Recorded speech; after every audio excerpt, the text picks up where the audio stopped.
Hi GITV, Bob the X-Man Hildebrand here again today with a really special episode. We have field owner of Desert Fox, Jed, in here, and he's got his tactical gear as well as a Robinson Arms XCR great gun and a few more bits of information for us. So, Jed, why don't you start off, tell us about your gear and your gun. Sure. Start off with my gun. This is my Echo 1 Robinson's XCR.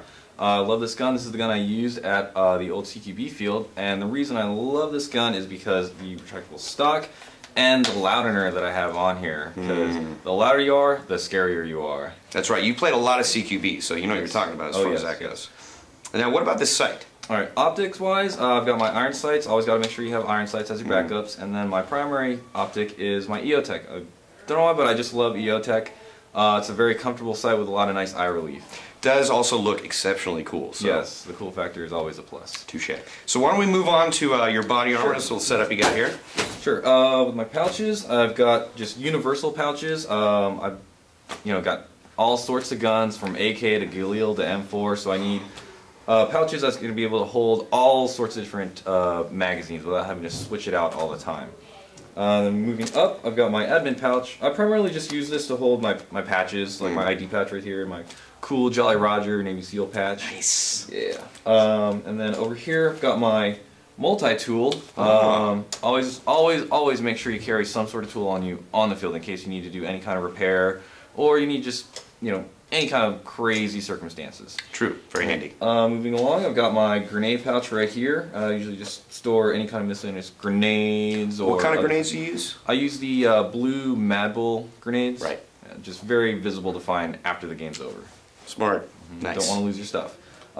Then back here, I've got my IFAK. This is my real IFAK from my deployment from Iraq in '07 with the U.S. Navy as a hospital corpsman. Can you tell them you were a hospital corpsman with the Navy, and can you tell them what the IFAK stands for? Sure. IFAK stands for Individual First Aid Kit. Nice. So where exactly did you deploy? I was in Al Anbar Province in 2007 with Combat Logistics Battalion 2. That was U.S. Marines? U.S. Navy. Like I said, I was a hospital corpsman, so we're attached to the Marine Corps. Ah, nice. Well, thank you so much for your service. Thank you. Highly acceptable. God bless you. So we've got the medic pouch. Now, I see you have some pistol pouches here, but you didn't bring your pistol. Quietly judging. Unacceptable. Now, you've got one last pouch. Let's throw it around. That looks like a radio pouch. What is that? Yes, this is my radio pouch. It's also kind of a multi-purpose pouch. Usually put a radio back there, and then I change the configuration, and I can hold a shotgun on my back. Give me a pound. Nice. That was good. Okay, so we also have a field mock-up right here, but I want you to tell us about this new field you're opening up called SC Viper. Yes, alright. So, June 4th, 2011, we've got the grand opening of SC Village's new Airsoft only field, absolutely no paint, SC Viper. Sounds great. Okay, so June 4th, when does the day start? How's it go? Alright, the breakdown of the day, 9 a.m. to 12 is going to be open house. Everyone will get to walk the field, you'll be able to talk to the vendors, sponsors that come out, wonderful sponsors like Airsoft GI. And other sponsors like KWA and other manufacturers and such. And also there's going to be special events going on, all sorts of cool stuff from 9 to 12.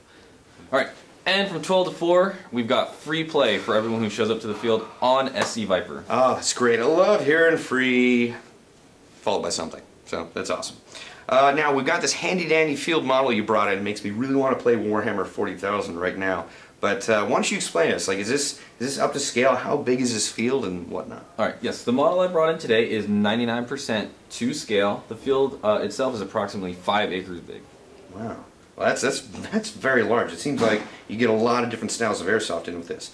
Now, I noticed a lot of these buildings have different entrances. How many of these buildings is it possible to penetrate?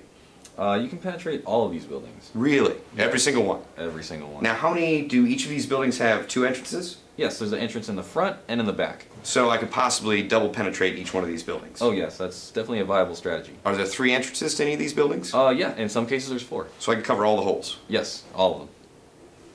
Thank you. Okay, so why don't you go over more on this central building. This is a 2-story building with, like we said, entrances in the rear and the front, which I call the other rear. So why don't you tell me about it?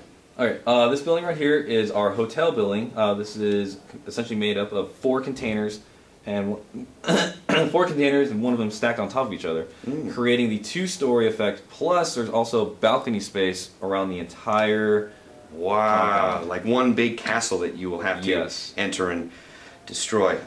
Now, I realize these look like a lot like the containers from Operation Irene. Are these very similar? Yep, these are actual shipping containers, just like the ones used at Irene. Oh, so same ones the U.S. Army uses, pretty much. Well, right. Basic containers. Right. Awesome. Now you have things on the top of each of these buildings. Are those accessible? As of right now, no. They're basically just there to kind of give more silhouette and more theme to the whole Middle Eastern town. Okay, cosmetic, break up the skyline. Right, That's pretty cool. Now I see this has a ladder. Can you get up on this? This one actually is not a ladder. This building is a two-story building, but it's going to be stairs. So I can mount this building when I want? Oh yeah, yeah. You can get all on top of it. Tasty. Okay, so we've also got a dirt road. I can enter on the dirt road? Yeah.